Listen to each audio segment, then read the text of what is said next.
Hello friends, आप सभी का बहुत बहुत स्वागत अभिनंदन करता हूं मेरे यूट्यूब चैनल कंवर सर का गणित क्लास में। दोस्तों, आज हम लोग एक टेस्ट के माध्यम से अभाज्य संख्या यानी कि प्राइम नंबर से संबंधित कुछ प्रश्नोत्तरी को किस तरह हल किया जाता है ये मैं बताने वाला हूं। दूसरी महत्वपूर्ण बात यह है कि अगर आप लोग अभाज्य संख्या से संबंधित यह वीडियो देख लेते हैं और इनमें जो प्रश्न मैं शामिल किया हूं उनको हल कर लेते हैं तो मेरा दावा है आप अभाज्य संख्या से संबंधित कोई भी प्रश्न अगर परीक्षा में पूछा जाएगा तो उसको आसानी से हल कर सकते हैं। ठीक है, तो वीडियो को पूरा देखिए और अगर आप किसी भी प्रतियोगी परीक्षा की तैयारी कर रहे हैं तो सभी प्रश्नों को हल करके कमेंट अवश्य कीजिए। ठीक है, तो चलिए बिना समय गंवाए आज का यह क्लास स्टार्ट करेंगे। इससे पूर्व अगर आप लोग मेरे चैनल में नए होंगे तो चैनल को सब्सक्राइब कर लीजिए, बेल आइकन पर प्रेस करके ऑल वीडियो पर सेट कर दीजिए ताकि जब भी कोई नया वीडियो डालूँ तो उसकी सूचना आप लोगों को नोटिफिकेशन के माध्यम से मिलता रहे। ठीक है, तो चलिए आज का यह क्लास स्टार्ट करते हैं। आप लोग पेन कॉपी साथ लेकर बैठिए और हर प्रश्न को पढ़ने के बाद मैं थोड़ा सा समय दूंगा आप लोगों को कमेंट करने के लिए, या आप लोग क्या करेंगे प्रश्न पढ़िए और वीडियो को पॉज करके कमेंट कीजिए और फिर जब मैं उत्तर बताऊंगा तो उससे मिलान करते जाइए। ठीक, तो चलिए आज का यह क्लास स्टार्ट करते हैं। देखिए, पढ़ते हैं सबसे पहला प्रश्न। लिखा है अभाज्य संख्या कहलाती है जिनके एक गुणनखंड होते हैं, केवल दो गुणनखंड होते हैं, जो दो से विभाजित नहीं होते हैं, जिनके दो से अधिक गुणनखंड होते हैं। ऐसा लिखा है। देखिए, अभाज्य संख्या किसे कहते हैं? तो केवल जिसके दो गुणनखंड होते हैं। जैसे देखो दो के एक गुणनखंड होता है और दूसरा दो गुणनखंड होता है। ठीक, अगर तीन का देखें तो तीन का भी एक गुणनखंड होता है और तीन गुणनखंड होता है। लेकिन 9 का देखें तो 9 का एक भी गुणनखंड है और तीन भी है और 9 भी है। तो यहाँ पर देखें तो 9 के दो से अधिक गुणनखंड हो गए तो ये भाज्य संख्या है। और ऐसी संख्या जिसके केवल और केवल दो गुणनखंड हो वही संख्या कहलाते हैं अभाज्य संख्या।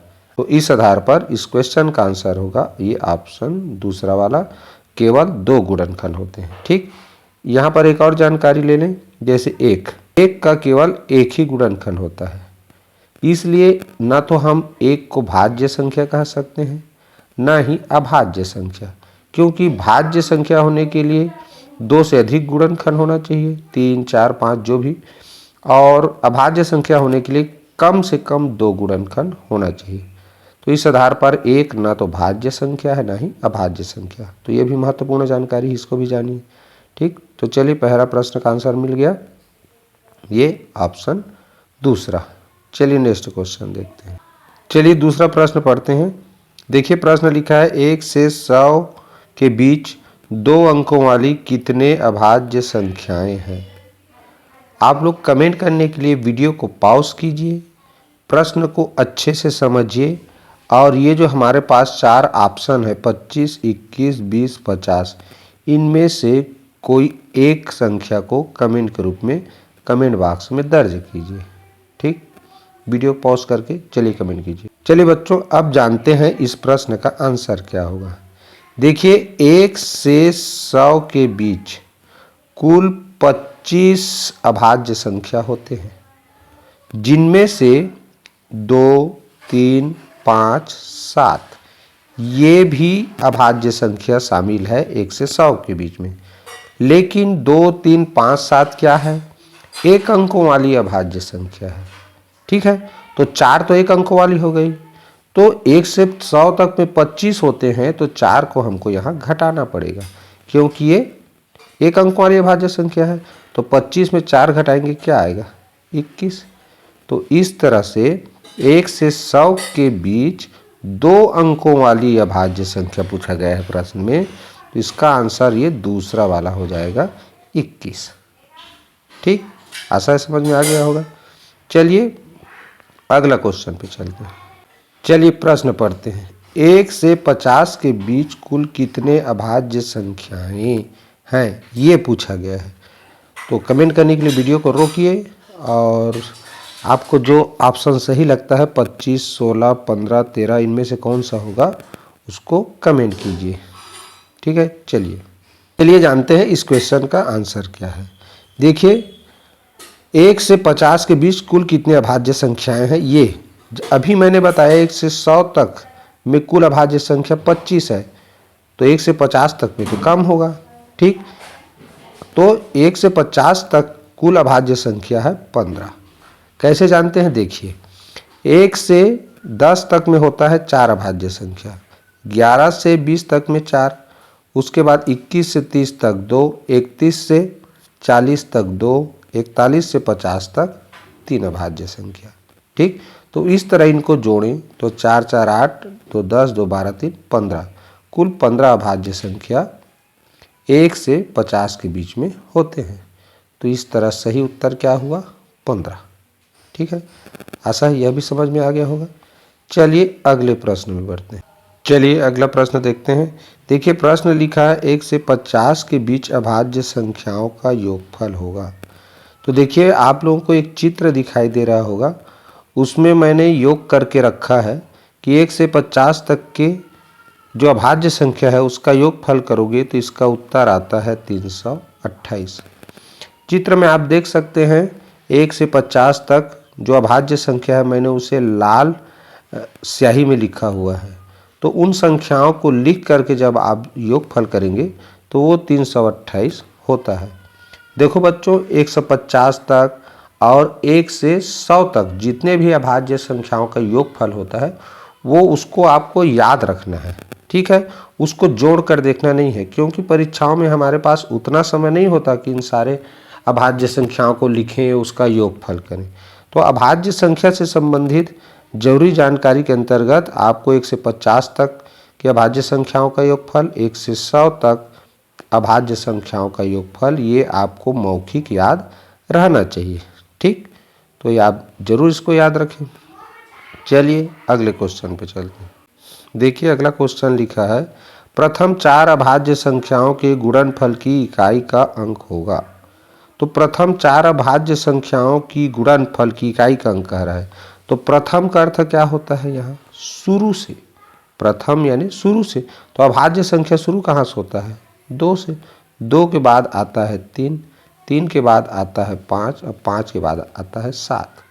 तो 2, 3, 5, 7 को ही बोलेंगे हम प्रथम 4 अभाज्य संख्या। अब यहाँ लिखा है गुणनफल की इकाई का अंक, तो देखो इनका हम गुणा करेंगे। गुणनफल प्राप्त करने के लिए आपस में गुणा करना पड़ेगा इनका। तो 7 पंचे 35 और 5 तिया 15। देखो यहाँ केवल इकाई के अंक को लिखना है ना, 7 पंचे 35 हुआ, तो मैंने 35 नहीं लिखा, 35 के इकाई का अंक 5 है, 5 को लिखा। फिर इकाई के अंक का फिर अगले संख्या से गुणा करते हैं। 5 तिया 15, गुणनफल आया 15 की 5, अब 5 का फिर इससे 5 दूनी 10, तो इकाई में क्या आया देखो 0। तो इस तरह इस प्रश्न का सही उत्तर क्या है, 0। ठीक, दूसरा तरीका आपको बताता हूँ। अगर मैं लिखता हूँ इस तरह 2 गुणित 3 गुणित 5 गुणित 7, तो इसमें देखना है कौन से 2 अंक है जिनका आपस में गुणा करें तो गुणनफल की इकाई में 0 आता है। जैसे देखो 2 और 5 का गुणा करो क्या आएगा 10, 3 7 का गुणा करोगे तो 21। अब इस 10 से आप किसी भी संख्या का गुणा करो, इकाई में 0 आना निश्चित है, शून्य आना निश्चित है। तो यहाँ पर हमें इकाई में कौन सा अंक आएगा ये पूछा गया है, तो इकाई में क्या आएगा 0 आएगा। क्लियर, आशा है समझ में आ गया होगा। चलिए बढ़ते हैं अगले प्रश्न की ओर। चलिए पढ़ते हैं यह प्रश्न। 2 अंकों की सबसे बड़ी अभाज्य संख्या है। 2 अंकों की सबसे बड़ी अभाज्य संख्या है, ऐसा लिखा है। अगर आप लोग कमेंट करना चाहते हैं तो वीडियो को पॉज कीजिए, ऑप्शन को अच्छे से पढ़िए, देखिए क्या लिखा है 97, 99, 98, 91। इनमें से कौन सबसे बड़ी अभाज्य संख्या है ये आपको कमेंट करना है। चलिए जानते हैं इसका आंसर।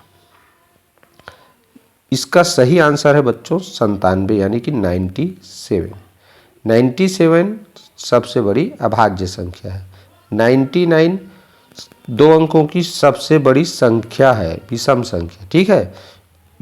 ये अभाज्य संख्या नहीं है, क्योंकि कोई भी संख्या जिसमें अंक एक से अधिक बार लिखा हो, कोई भी एक अंक अधिक बार लिखा हो, तो वो भाज्य संख्या होता है, ठीक है। तो ये हो नहीं सकता। आइए, तो सम संख्या है। आइए, 91 तो 13 सत्ते 91 होता है, 7 से 13 से भी विभाजित होता है, इसका मतलब ये भाज्य संख्या नहीं है तीनों, ठीक है। तो अभाज्य संख्या कौन है? 97। तो यही सबसे बड़ी अभाज्य संख्या है। क्लियर? चलिए अगले प्रश्न में जाते हैं। देखिए, प्रश्न पढ़ते हैं, सबसे छोटी अभाज्य संख्या है। तो सबसे छोटी अभाज्य संख्या कौन होगा? तो अभाज्य संख्या लिखना कहाँ से शुरू करते हैं? तो देखो, दो सबसे पहले अभाज्य संख्या है, एक न तो भाज्य है न अभाज्य है, तो दो पहला अभाज्य संख्या है, ठीक है। और उसके बाद 3 आता है, 5 आता है, 7 आता है, इस तरह आगे आएगा। तो सबसे छोटी अभाज्य संख्या है बच्चों ये 2। क्लियर? आशा समझ में आ गया होगा। देखो, लिखा है सबसे छोटी विषम अभाज्य संख्या।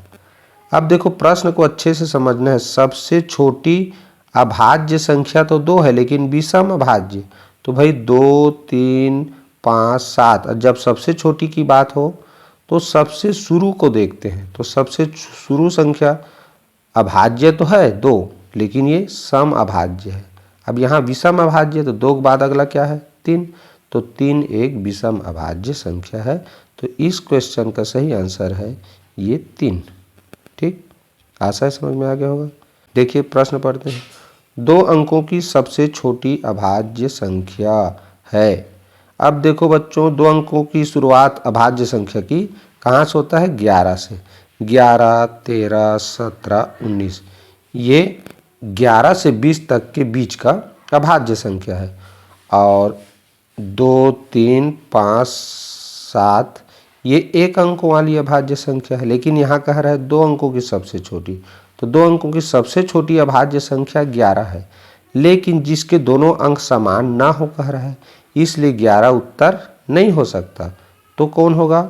आगे वाला क्या होगा? 13। यानी 13 2 अंकों की सबसे छोटी अभाज्य संख्या है, जिसके दोनों अंक समान नहीं है। देखो, अलग अलग अंकों से बना है, 1 और 3 से, इसमें दोनों अंक एक जैसा है, 1 1, तो इसलिए उत्तर नहीं होगा। सही उत्तर है इसका 13। क्लियर? चलिए अगले का, चलिए प्रश्न पढ़ते हैं। 1 से 100 तक की अभाज्य संख्याओं का योगफल होगा। जैसा कि मैंने पिछले प्रश्न में भी बताया था कि हमको 1 से 50 तक, 1 से 100 तक की अभाज्य संख्याओं का जो योगफल है उसको याद रखना है। और बच्चों, इसका सही उत्तर है ऑप्शन ये दूसरा वाला, 1060। 1 से 100 तक के बीच में जितने भी अभाज्य संख्याएं हैं उनका अगर एक योगफल करोगे तो 1060 आता है। ठीक, चलिए इसको आप लोग याद रखना। अगले प्रश्न में चलिए। देखिए, प्रश्न लिखा है, निम्न में से कौन सा अंक 2 अंकों वाली अभाज्य संख्या होने पर इकाई के स्थान पर नहीं हो सकता? ठीक है, तो जितने भी 2 अंक वाली अभाज्य संख्या देखना आप 11 से लेकर 97 तक, तो उसमें से ये जो 4 ऑप्शन दिए हैं इनमें 4 ठो अंक है, इसमें से कौन सा अंक नहीं रहता ये पूछा गया है। तो देखना आप लोग 11 से 20 वाला लाइन में 11, 13 और ये 17, 19, इसमें देखो इकाई में क्या है? 1, 3, 7, 9। तो कभी भी 2 अंक वाली अभाज्य संख्या की इकाई में या तो 1 होता है, या 3 होता है, या 7 होगा, या ना होगा। इन चारों को छोड़कर कोई दूसरा अंक हो ही नहीं सकता यदि वो 2 अंकों वाली अभाज्य संख्या है तब। तो इस तरह ये कह रहा है उस इकाई के स्थान पर नहीं हो सकता, तो क्या होगा? 5, क्योंकि 2 अंकों वाली संख्या है और इसके इकाई में 5 है कहीं, तो वो भाज्य संख्या हो जाता है, क्योंकि 5 से विभाजित होना निश्चित हो गया। ठीक है, जिसके भी इकाई में 5 होगा, 2 अंक हो या 3 अंक, तो वो 5 से विभाजित होता ही है, ये जान ले रहो। तो फिर अभाज्य रहा नहीं, वो तो भाज्य संख्या हो गया। ठीक, तो इस आधार पे इसका सही उत्तर है ऑप्शन डी, 5। क्लियर? आशा समझ में आ गया होगा।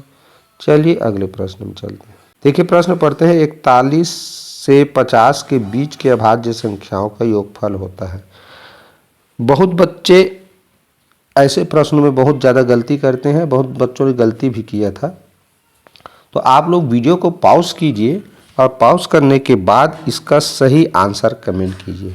आपको 41 से 50 के बीच के अभाज्य संख्याओं का योगफल बताना है। ऑप्शन आपके पास है 90, 131, 100, 328। चलिए उत्तर बताता हूँ। देखिए 41 से 50 तक कौन कौन सा भाज्य संख्या होता है पहले उसको जानें। तो 41, 43, 47, ये 41 से 50 तक ये 3 अभाज्य संख्याएं होते हैं। अब कहा गया है 41 से 50 के बीच, इसी शब्द को समझना है, बीच। और जब बीच की बात करें तो जिसके बीच की बात कर रहे हैं उनको गिना नहीं जाता। तो 41 से मैं 50 के बीच की बात करूं तो 41 और 50 को मुझे जोड़ना नहीं है। तो मेरे पास कुल 2 ही अभाज्य संख्या तो बचे। तो 43 और 47 को जोड़ेंगे इस तरह तो ये होता है 90। तो इसका सही आंसर हुआ 90। ठीक। इसमें बच्चे गलती ये करते हैं कि 41 का भी योगफल कर देते हैं, जबकि 41 से 50 तक के अभाज्य संख्याओं का योगफल पूछा जाएगा तब हमको 41 को भी जोड़ना है। लेकिन अगर 41 से 50 के बीच के अभाज्य संख्याओं का योगफल पूछा जाए तो ये 41 को जोड़ना नहीं रहता, तो ये 2 ही संख्या जुड़ेगा। क्लियर। चलिए, अगर आपने सही कमेंट किया है तो बधाई, और अगर सही कमेंट नहीं किया था तो आपको मुझे लगता है पता चल गया होगा सही उत्तर। चलिए अगले प्रश्न में जाते हैं।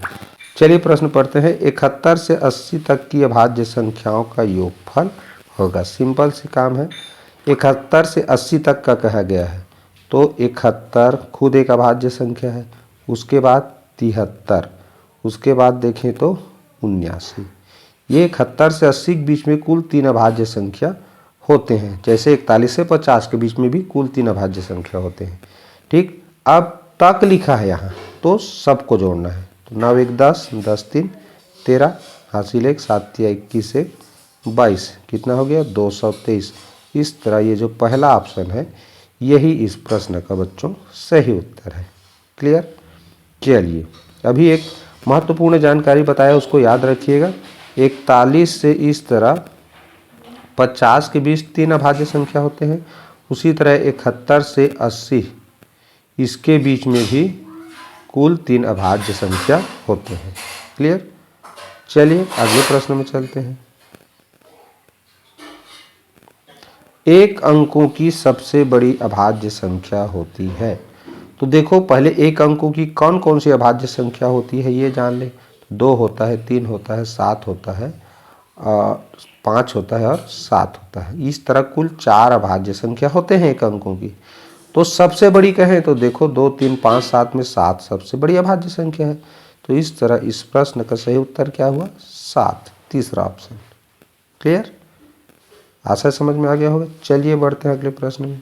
देखिए प्रश्न, 1 से 100 के बीच अभाज्य संख्याओं में निम्न में से कौन सा अंक इकाई के स्थान पर सबसे अधिक बार आता है।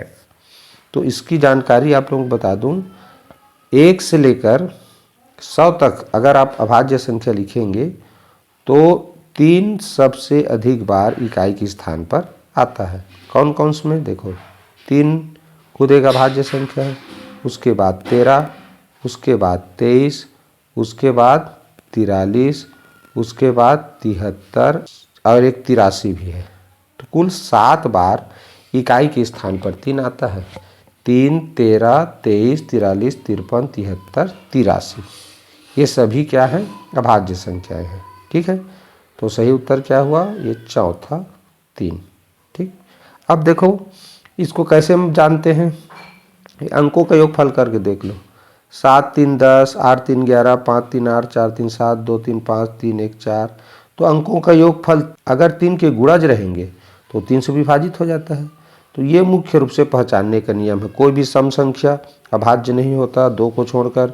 2 संख्या समान अंकों से मिलकर बना हो, जैसे 22, 33, 44, ठीक है, 55, 66, ऐसे 11 को छोड़कर ना समान अंक से तो 11 भी बना है लेकिन ये अभाज्य है। तो ऐसे पहचानने का नियम है। ठीक है, चलिए अगले प्रश्न में चलते हैं। देखिए, 2 अंकों की सबसे छोटी अभाज्य संख्या है, ये पूछा गया है।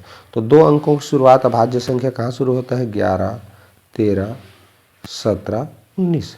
तो सबसे छोटी कौन होगा? जहाँ से शुरुआत होता है। तो 2 अंकों की शुरुआत अभाज्य संख्या में 11 से होता है, तो 11 ही 2 अंकों की सबसे छोटी अभाज्य संख्या है। ऑप्शन दूसरा इसका सही आंसर। क्लियर? चलें अगले प्रश्न में।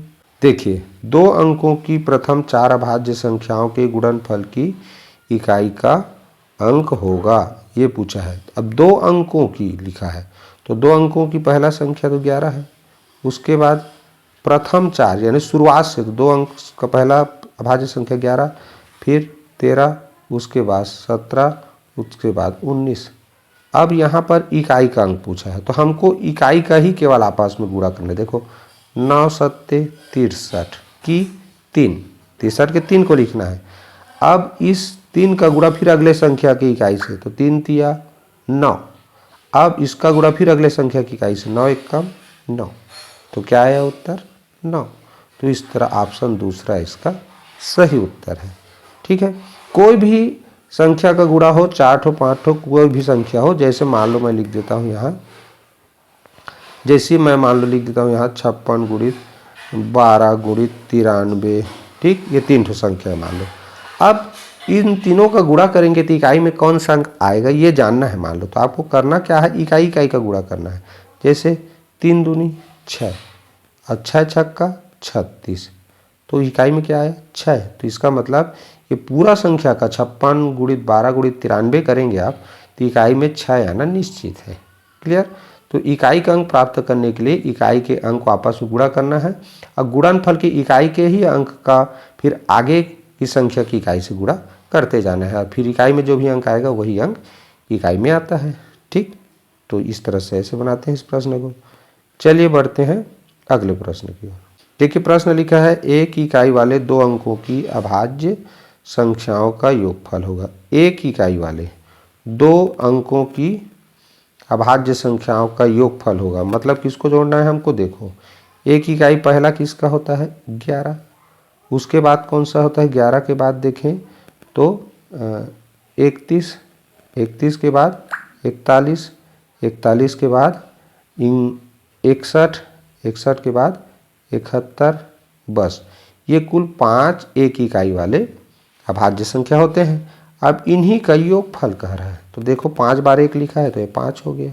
अब इसको जोड़ें, 7 3 10, 6 4 10, तो 10 10 20, 20 1 21, कितना हो गया? 215।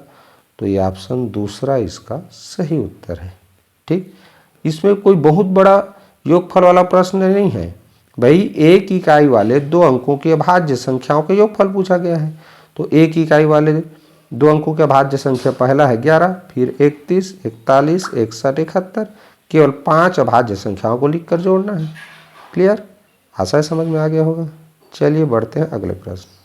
देखिए, 1 से 100 के बीच अभाज्य संख्याओं में निम्न में से कौन से 2 अंक हैं जो इकाई के स्थान पर केवल एक ही बार आते हैं? ठीक, तो 1 से 100 तक आप अभाज्य संख्याओं को देखो, तो उनमें ऐसा कौन सा 2 अंक है जो केवल इकाई के स्थान पर एक ही बार आते हैं, ऐसा लिखा है। ठीक, तो देखिए आप लोगों के सामने अभाज्य संख्याओं का 1 से 100 तक कौन कौन से अभाज्य संख्या होते हैं वो लाल स्याही में लिखा हुआ है। तो उसमें आप देखेंगे तो देखने के बाद आपको पता चलेगा कि 2 और 5 2 ऐसा संख्या है या अंक है जो इकाई के स्थान पर केवल एक ही बार आता है। वो कहाँ पर आता है? 1 से 10 के बीच, 2 3 5 7। अब यही चारों अभाज्य संख्या है। तो 2 और 5 बाकी आगे 11 से उधर आगे आता ही नहीं है इकाई में कभी भी, क्योंकि 2 रहा तब तो सम संख्या हो जाएगा, और सम संख्या कभी भी अभाज्य संख्या नहीं होता। और जिसके भी इकाई में 5 होगा वो भी 5 से विभाज्य वाला संख्या है, 5 का गुणज हो जाता है, तो वो भी अभाज्य संख्या नहीं हो सकता। इसलिए 2 अंकों से 2 अंक या 2 अंक से अधिक की संख्या अगर है और उसमें इकाई में 2 है या 5 है तो कभी भी अभाज्य संख्या नहीं हो सकता है। इसलिए यह केवल एक ही बार आता है 1 से 100 तक में, 2 और 5 जो अंक है। ठीक, तो आशा समझ में आ गया होगा। तो इस प्रश्न का सही उत्तर क्या है? 2 और 5। चलिए नेक्स्ट क्वेश्चन देखें। देखिए प्रश्न लिखा है, एक निम्न में से किस प्रकार की संख्या नहीं है? आप लोग वीडियो पॉज करके कमेंट कर सकते हैं। एक निम्न में से किस प्रकार की संख्या नहीं है? तो पहला है सबसे छोटी पूर्ण संख्या। तो देखो सबसे छोटी पूर्ण संख्या 0 होता है, क्योंकि 0 से शुरुआत होता है, 0 1 2 3 इस तरह। तो पूर्ण संख्या की शुरुआत 0 से होता है, इसलिए 0 सबसे छोटी पूर्ण संख्या होता है, जो कि 1 के संबंध में नहीं है। तो यही इसका सही उत्तर है। दूसरा देखें, विषम संख्या, तो एक जो संख्या है वो एक विषम संख्या है, तो ये तो सही होगा। ठीक, यहाँ संख्या नहीं है ऐसा लिखा है, किस प्रकार की संख्या नहीं है?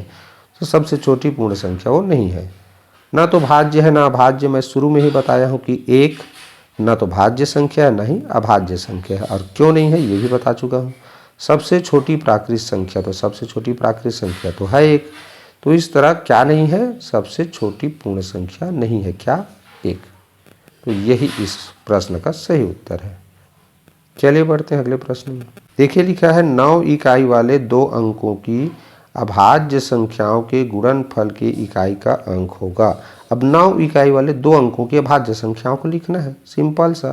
पहला है 19, उसके बाद आता है 29, उसके बाद आता है 59, उसके बाद आता है 79 और इसके बाद आता है 89। तो ये कुल 9 इकाई वाले 2 अंकों की 5 अभाज्य संख्याएं हैं। अब कह रहा है कि गुणनफल की इकाई का अंक। तो अभी मैंने बताया, जब भी संख्याओं का गुणनफल करेंगे तो इकाई का अंक को लिखते जाना है। देखो 9 लिखा है इकाई में, तो 9 निया क्या होगा? 81, तो 81 की 1। अब 1 का गुणा फिर अगला संख्या से करेंगे तो 1 निया 9, अब फिर 9 का गुणा इस 9 से, तो 9 निया 81, फिर इसका गुणा अगला संख्या से 9 1 का 9, तो लास्ट में क्या मिला? 9।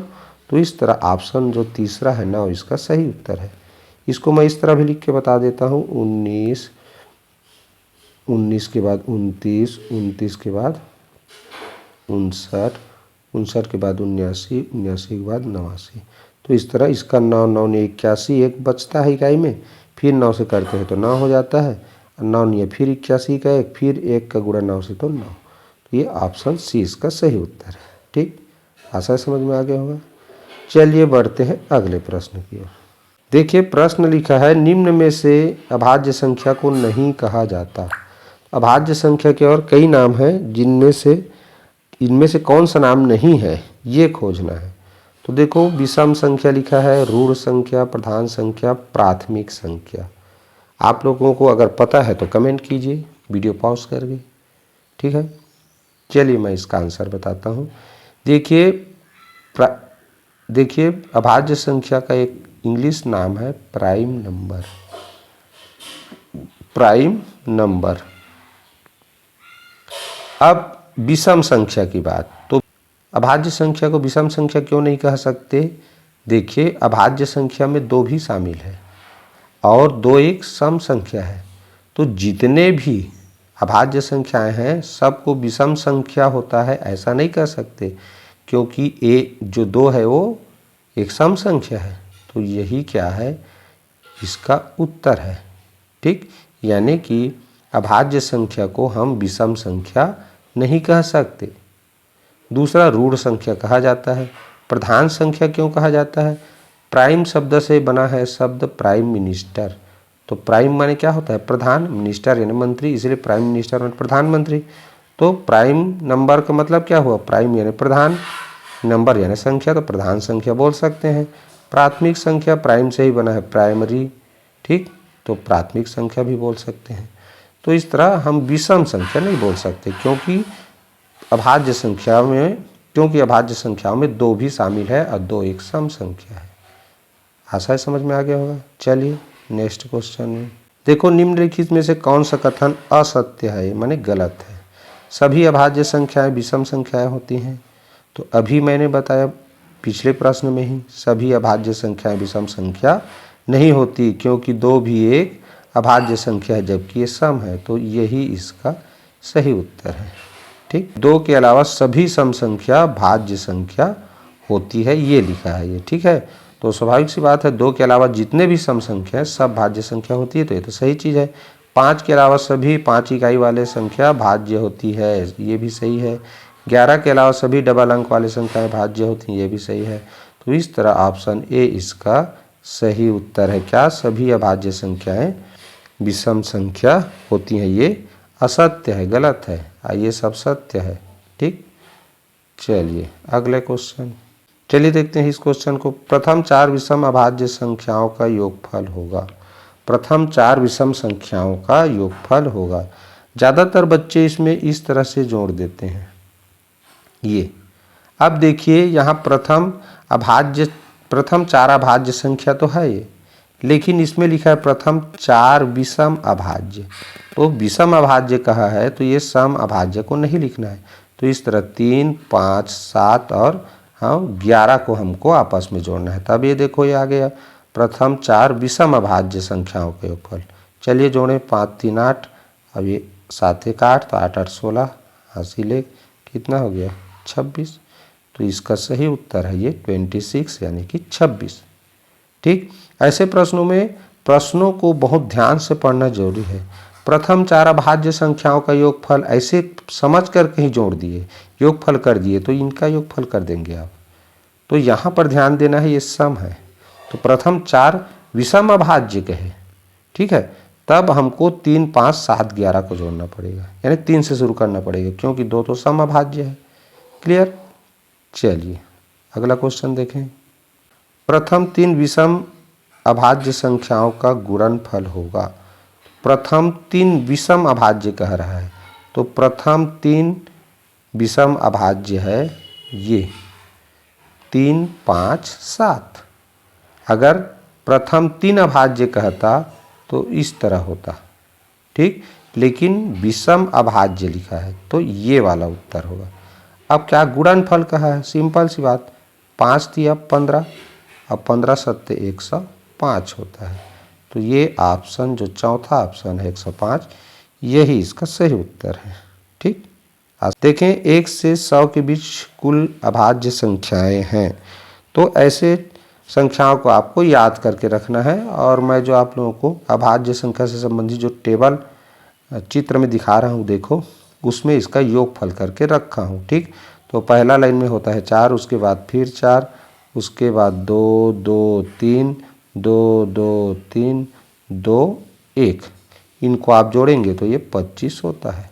ठीक, आशा समझ में आ गया होगा, चित्र में भी स्पष्ट रूप से आप लोग देख चुके हैं।